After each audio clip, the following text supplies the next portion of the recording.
Hi students, welcome to MathWin. இந்த வீடியோவில் illustration 15 பார்க்கலாம். இதில் இதுவரைக்கும் நம்ம பார்த்த 4 ஃபங்க்ஷனையும் கம்பைன் பண்ணி கொடுத்துருக்காங்க. ஃபஸ்ட்டு ஒன் 1 to 1 பார்க்கலாம்.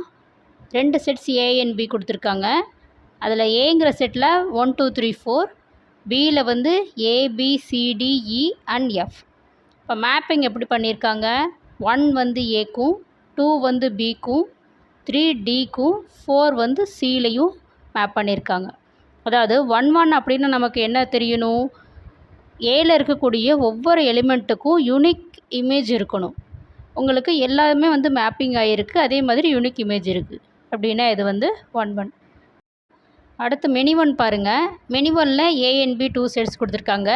ஏல வந்து 1 2 3 4, பியில் ஏபிசி எலிமெண்ட்ஸ் கொடுத்துருக்காங்க. மெனி ஒன் அப்படின்னா நமக்கு மெனி டு 1 இல்லையா? அதாவது மோர் தென் 1 எலிமெண்ட்ஸுக்கு வந்து சேம் இமேஜ் இருக்கணும். இங்கே 1 and 2க்கு வந்து சேம் இமேஜ் ஏவோட மேப் ஆகிருக்கு இல்லையா? ஸோ அதுதான் வந்து இந்த ஃபிகருக்கு கீழே கொடுத்துருக்காங்க பாருங்கள். 2 or more elements of A have same image in B. அடுத்து ஆன் டு ஃபங்க்ஷன் பாருங்கள். அதில் 2 செட்ஸ் A and B. ஏங்கிற செட்டில் 1 2 3 4, பிங்கிற செட்டில் ஏபிசி. ஆன் டு ஃபங்க்ஷன்னா எப்படி இருக்கணும்? பி செட்டில் இருக்கக்கூடிய எல்லா எலிமெண்ட்ஸுக்கும் ப்ரீ இமேஜ் ஏல இருக்கணும் இல்லையா? இப்போது ஏபிசி மூணுமே வந்து மேப்பிங் ஆகிருக்கு. அப்போது எல்லாத்துக்குமே வந்து ப்ரீ இமேஜ் இருக்குது. அடுத்து ரேஞ்ச் ஆஃப் எஃப் வந்து கோடுமைனுக்கு ஈக்குவலாக இருக்கணும். ரேஞ்ச் வந்து என்னது? ரேஞ்சுங்கிறது வந்து மேப்பிங்கான எலிமெண்ட்ஸ் மட்டும் எடுப்போம் இல்லையா? அப்போது ஏபிசி மூணுமே வந்து மேப்பிங் ஆகிருக்கு. அப்போ ரேஞ்ச் வந்து ஏ பி சின்னு சொல்லுவோம். கோடமைன் அப்படின்னா பியில் இருக்கக்கூடிய எல்லா எலிமெண்ட்ஸுமே வந்து கோடமைன். ஸோ பியில் இருக்க எலிமெண்ட்ஸ் வந்து அந்த 3 எலிமெண்ட்ஸ் தான். அப்போது கோடமைனும் வந்து ஏபிசி தான். ஸோ ரேஞ்ச் ஆஃப் எஃப்பும் கோடமைனும் வந்து ஈக்குவலாக இருக்குது. Therefore every element in B has a preimage in A. அப்போது இது ஆன் டு ஃபங்க்ஷன். அடுத்து into function.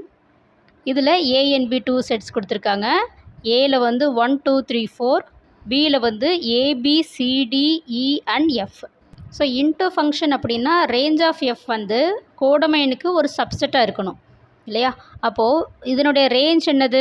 மேப்பிங்கான elements ஏபிசிடிங்கிறது range. Codomain அப்படின்னா ABCDE and F எல்லாத்தையும் எடுப்போம். அப்போது கோடமைனில் வந்து ரேஞ்ச் வந்து ஒரு சப்செட்டாக இருக்குது. ஸோ தேர்ஃபோர் இந்த கண்டிஷனை சாட்டிஸ்ஃபை பண்ணுறதுனால இது வந்து இன்டு ஃபங்க்ஷன். இப்போ உங்களுக்கு இன்னொன்று கவனிங்க. இந்த இன்டு ஃபங்க்ஷனும் 1 1 ஃபங்க்ஷனும் பார்த்தீங்கன்னா ஆல்மோஸ்ட் அது வந்து ஒன்று தான்.